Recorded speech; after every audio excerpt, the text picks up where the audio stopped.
la línea telefónica a la hora de opinar con Leo Zuckerman. Leo, bienvenido a tu espacio. Leía por ahí entre las muchas reacciones, Leo, que ha suscitado la carta, no solamente la renuncia, sino sobre todo la carta, ¿no? Es decir, este discurso epistolar de Germán Martínez Cázares al renunciar al Instituto Mexicano del Seguro Social, y alguien decía: se creyeron en Hacienda la viabilidad financiera del IMSS que pregonaron Miquel Arriola y José Antonio González Anaya, y entonces dedujeron que como pues hay que recortar, que si estaba bien en términos financieros y era viable, pues ahí había entonces mucho de dónde recortar, y sobre eso se fue, o sobre eso clavaron las tijeras los funcionarios de Hacienda. Pero tú tendrás una perspectiva más integral. ¿Cuál es, Leo? ¿Cómo estás? ¿Qué tal, Carlos? Saludos a ti y a toda la audiencia. Y mira, lo ocurrido el día de hoy con Germán Martínez tiene muchas lecturas. Yo quisiera empezar por el tema del personaje. El personaje Germán Martínez, que hay que recordarlo, vale la pena recordarlo, quizá mucha gente no lo recuerde y por eso vale la pena hacerlo, que era una de las personas más cercanas a Felipe Calderón durante la campaña del 2006, cuando Felipe Calderón ganó esa elección por muy poquitos votos. Y recordemos que Andrés Manuel López Obrador impugnó esa elección, la consideró fraudulenta, y de los defensores, yo te diría, más elocuentes de aquella elección y de el candidato ganador Felipe Calderón fue Germán Martínez Cáceres, precisamente. Luego el presidente Calderón lo nombró secretario de la Función Pública y posteriormente lo movió para hacerlo dirigente del Partido Acción Nacional durante las elecciones del 2009, las intermedias del 2009. Le fue muy mal, Carlos, recordarás, al PAN en esas elecciones del 2009, y Germán Martínez, en un gran acto de responsabilidad, en un país donde nadie, ningún político renuncia a pesar de que sus acciones sean negativas, nos entregó un gran ejemplo porque renunció a la dirigencia del PAN en 2009. Dijo, pues entregué malas cuentas a mi partido y me voy. Y se fue, se desapareció durante un buen rato de la política nacional, se dedicó a escribir cosas muy buenas, por cierto, editoriales muy interesantes en el periódico Reforma. Desde una perspectiva liberal, yo te diría, él se sentía del ala liberal del Partido Acción Nacional, no del ala conservadora, hasta que de repente pues nos enteramos con la noticia de que se integraba al movimiento que quería llevar a López Obrador a la presidencia en el año 2000, en este último año del 2018. Y yo creo, como suele ser con los conversos, Carlos, los que se convierten en la política o en la religión o en sus estilos de vida, los conversos suelen volverse fanáticos de lo que se convirtieron.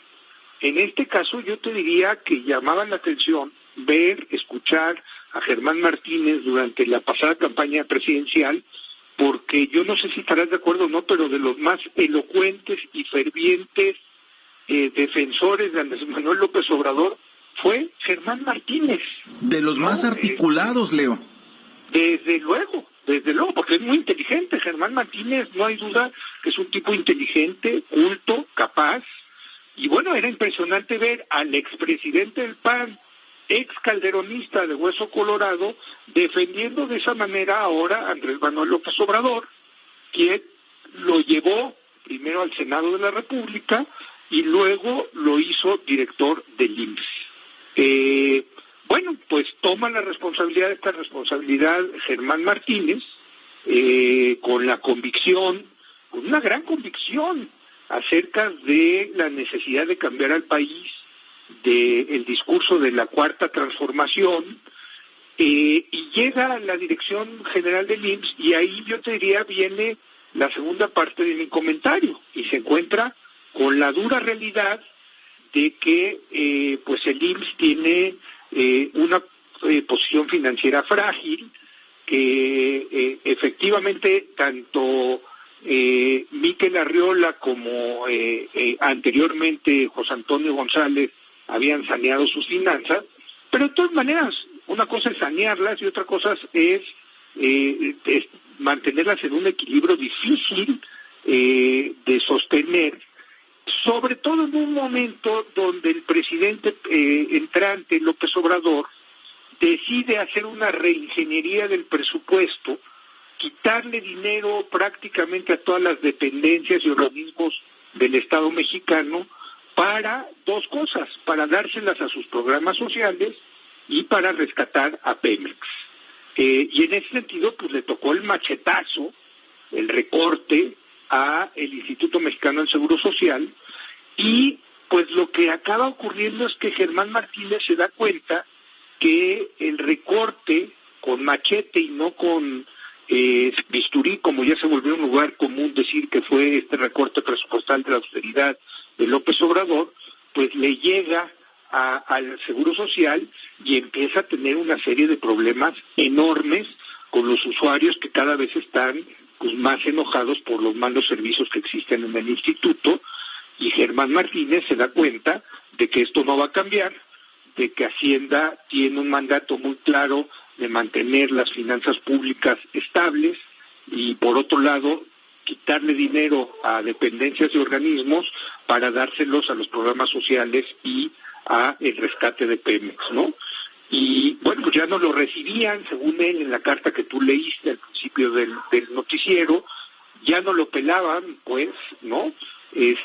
A pesar de que el IMSS tiene cierta autonomía técnica y jurídica del gobierno federal. Y lo que decide hacer Germán Martínez es irse antes de que le llegue el agua a los aparejos, es decir, antes de que empiecen a verse los fracasos, los errores, las equivocaciones en el Seguro Social.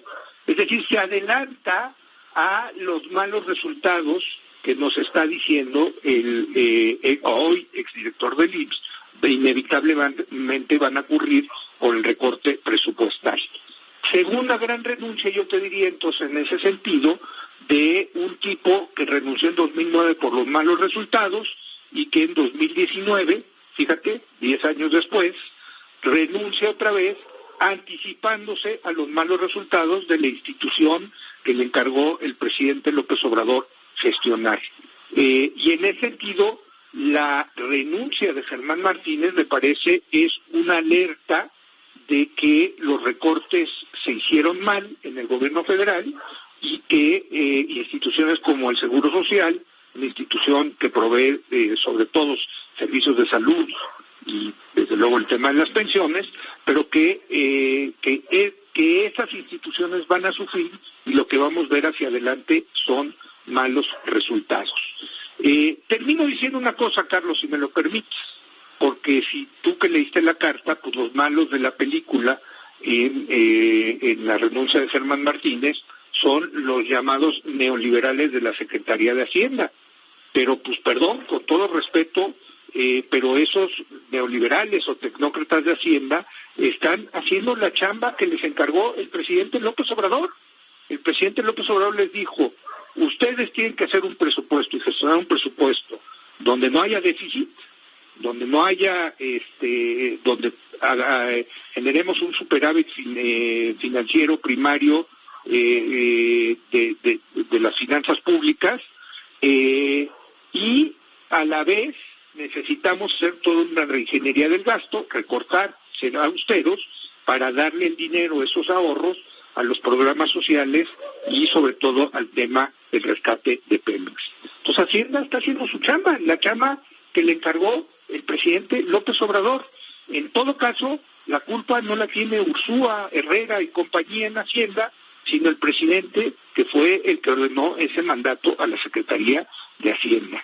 En ese sentido, pues tampoco podemos reclamarle a la Secretaría de Hacienda que está haciendo la chamba que le encargó el presidente.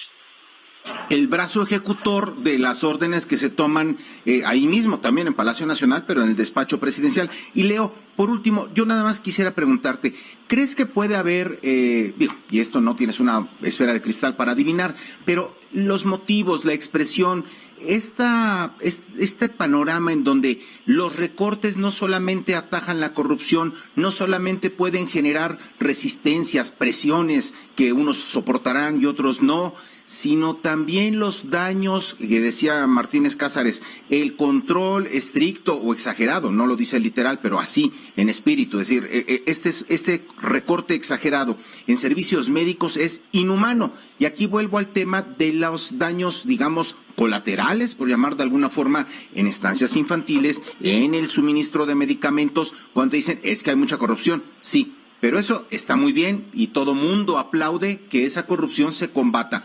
Pero las consecuencias, cuando a uno le falta atención médica, parece uno es el infierno y no conoce de otras buenas razones que expliquen su circunstancia. Yo creo que esa es la parte más interesante, más importante de la carta de Germán Martínez, que está alertando, como te dije, que algo se tiene que hacer en el tema de los recortes al sistema de salud, porque a diferencia de los recortes, qué sé yo, en educación, en la comunidad científica, en la comunidad artística, todo el mundo se ha quejado, ¿verdad?, de los recortes, pero a diferencia de todos esos recortes, aquí, Carlos, los recortes pueden generar literalmente la muerte de ciudadanos mexicanos, literalmente, ¿no? O sea, si tú te pasas del recorte y no hay medicinas, no hay radiografías, no hay estudios médicos, no hay radiaciones para los enfermos con cáncer, etcétera, pues eso puede generar o hacer más rápido que la gente se muera. En fin, hay consecuencias ahora sí que literalmente fatales. Eso es lo que está diciendo Germán Martínez, y creo que eso es lo que vamos a tener que discutir en los próximos días. ¿Qué es más importante? Darle este año 50,000 millones de pesos a la construcción de la refinería de Dos Bocas, Tabasco, que tanto ha sido criticada porque es posiblemente un elefante blanco, o mejor darle esos 50,000 millones de pesos a las instituciones de salud para evitar que tengan estas carencias, estas escaseces, que eso es lo que nos está precisamente alertando Germán Martínez. ¿Qué debe de ser una prioridad para un gobierno? Y sobre todo, Carlos, para un gobierno de izquierda, para un gobierno que se dice de izquierda, como es el gobierno de Andrés Manuel López Obrador. Creo que eso es lo interesante de Germán Martínez, lo pone una vez más en el centro de la atención, va a generar un muy buen debate, me parece, y yo creo que, insisto, Hacienda está en su papel, está cumpliendo la orden que le dio el presidente, y bueno, pues eso inevitablemente ha llevado a que Germán Martínez renuncie y diga, ojo, con esta política fiscal, con este programa de austeridad en el sector salud, eso puede tener literalmente consecuencias fatales. Leo, muchas gracias. Gracias, un saludo a todos y pues nos estaremos escuchando el próximo jueves. Nos escuchamos el próximo jueves, por supuesto que sí. Gracias, Leo Zuckerman. La hora de opinar.